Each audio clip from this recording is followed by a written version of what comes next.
오늘 이제 포인트가 이런 가지입금이 있을 때 그 이자에 대한 부분에 대해서 금전 소비대차 네. 이거 계약을 면밀하게 해야 된다.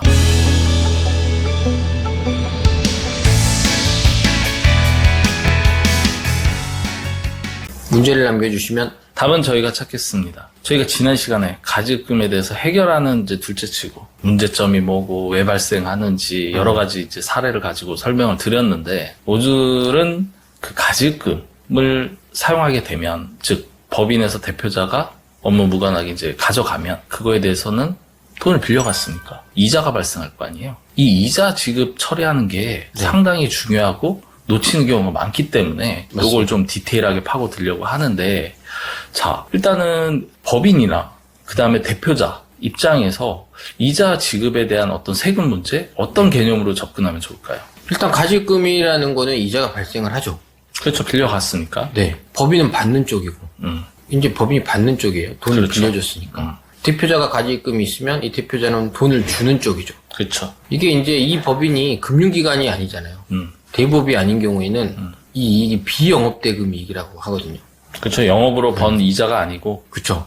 이제 원천징수무는 일반적으로 우리가 은행 같은 데서 돈을 받으면 원천징수 하고 나머지를 주잖아요. 그럼 이 경우에는 대표자가 원천징수를 하고 법인에 돈을 줘야 되는 거예요. 아, 그렇 굉장히 애매하죠. 대표자는 사업자도 아니고 뭐 아무것도 안 하는데 돈을 빌렸으니까 줄 때 원천징수하고 돈을 줘라. 이 의무가 있습니다. 그러니까 결국에는 대표자가 가지급금이 발생해서 이자를 주더라도 거기에서 원천징수 세금을 떼고 그 차액을 주고 원천징수한 건 이제 소득 신고를 해야 되는데 야 대표자 그걸 할 수 있을까라는 이제 일단 의문이 들고 우선은 저희가 원칙을 말씀드리고 있다는 거를 꼭 말씀드립니다. 네 오늘 일단 가지금 이자 얘기인데 네. 자 그렇다면 그 이자에 대한 원천징수 몇 프로나 떼야 되는 걸까요?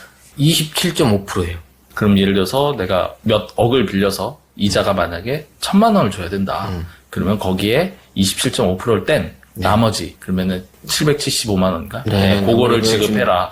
이렇게 하는 거고 결국엔 자동적으로 국세청에 신고가 되겠죠. 나 법인에 이자 줬다. 법인의 이익이 잡혔으니 법인세를 또 떼가라. 이렇게 네. 되겠죠.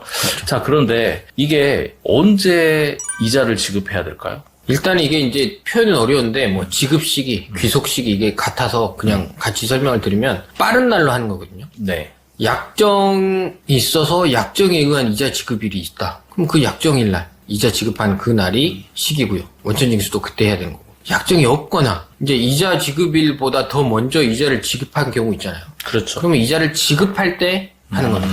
그렇죠. 일단은 뭐 원천징수 하는 즉 이자를 지급한 날도 정해서 거기에 맞춰서 원천징수를 해야 되는데 그러기 때문에 오늘 이제 포인트가 이런 가지입금이 있을 때 그 이자에 대한 부분에 대해서 금전 소비대차 네. 이거 계약을 면밀하게 해야 된다. 네. 이걸 하지 않고 가지금 쓸 때와 해놓고 쓸 때는 이게 천차만별. 그렇죠. 어떤 문제가 발생을 하는데 왜 그런지 한번 보시죠. 이제 이거는 사실 원천징수보다 이게 더 중요한 거긴 해요. 사실은. 이제 금전 소비대차 계약이 있다. 그러면 이제 소비대차 계약을 쓰면 약정 이자를 또 정할 거 아닙니까? 그렇죠. 몇 프로에 언제 줘라. 이렇게 근데 하겠죠. 사실 약정 이자를 안 정하는 경우도 있어요. 네. 일단 약정 이자를 정했다. 그러면 약정일에 이제 이자를 줘야 되잖아요. 그렇죠. 원칙적으로. 그럼 이 이자 주는 날 대표자가 원천징수하고 신고하면 됩니다.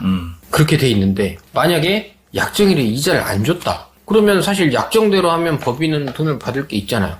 그래서 법인에서는 아 미수 수익이다. 앞으로 받을 수익이다 해서 잡아놓는 겁니다. 그리고 약정일에 이제 원천징수하고 신고는 또 해야 돼요. 대표자가. 그렇죠. 근데 여기서 재밌는 건 뭐냐면 약정을 하고 돈을 안 줬어요. 근데 사업이 이제 끝났잖아요. 회기가 끝났어요. 그러고 나서 1년이 지났는데도 아직도 이자가 안 들어왔다. 그런 경우에는 그냥 상해 처분하게 돼 있습니다.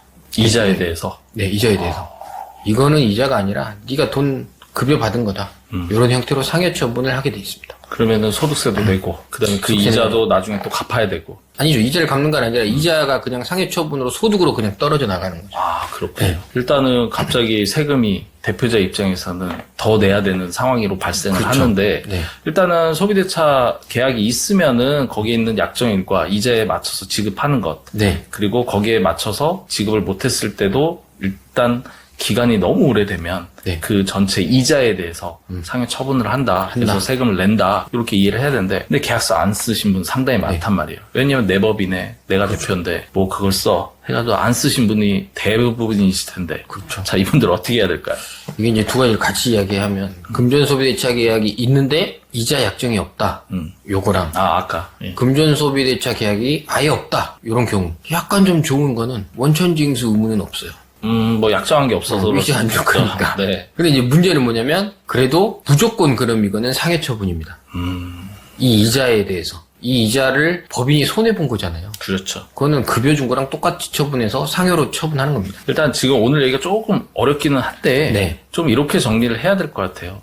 법인에서 제가 대표로서 돈을 빌렸다. 그러면은 저는 빌렸으니까 거기에 대한 대가로 이자를 줘야 되는 거고요. 그렇죠. 그렇죠. 이자를 줄 때는 원천 징수를 하고 주는 게 원칙이고. 원칙이다. 예, 그리고 계약서가 있으면 거기에 정해진 날에 맞춰서 제깍제깍 넣으셔야 되고, 뭐 빨리 넣든 조금 늦게 넣는 거야. 거기에 맞춰서 귀속을 하면 되는데, 네. 문제는 시간이 오래되거나, 네. 아니면 약정이 없이 지급을 안 하거나, 이렇게 돼버리면 이 이자 전체에 대해서 내가 거기에 대한 소득을 받은 것, 즉 상해 처분에서 기존에 받는 이제 소득세와 합산해서, 합산해서. 그럼 소득세율이 높기 때문에 세금이 또 왕창 나오겠죠. 네.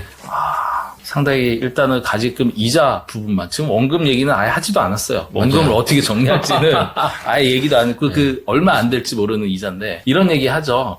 그럼 약정을 쓰고 0.1% 쓸까요?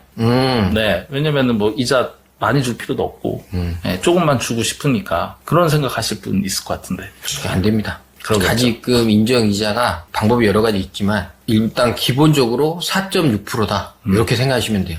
뭐 이렇게 고시한 것에 따라 좀 차이는 있는데 네. 그 정도의 적정한 이자율을 책정을 해서 해야 되는 거고요. 일단은 이런 것들이 뭐 서류가 있냐 없냐를 기본적으로 평소에는 뭐 문제 없겠죠. 그렇죠. 근데 뭐 세무조사가 나오든 아니면 어떤 그거에 대한 증빙서류를 요청할 때 없으면 과거에 몇 년 동안 이자 지급 안 하신 것들 그거에 대한 상여 문제 법인세 문제가 같이 그렇죠. 그냥 맞물려서 터지기 때문에 네. 혹시 지금 이 영상을 보시면서 가지금에 대한 어떤 약정서가 없다면 계약서 쓰셔라. 그렇게 말씀을 좀 드리고 싶네요. 자, 오늘의 한 줄 평 하신다면 원금도 문제고 이자도 문제입니다. 가지금 원금은 해결도 못했는데 이자가 더 무섭습니다.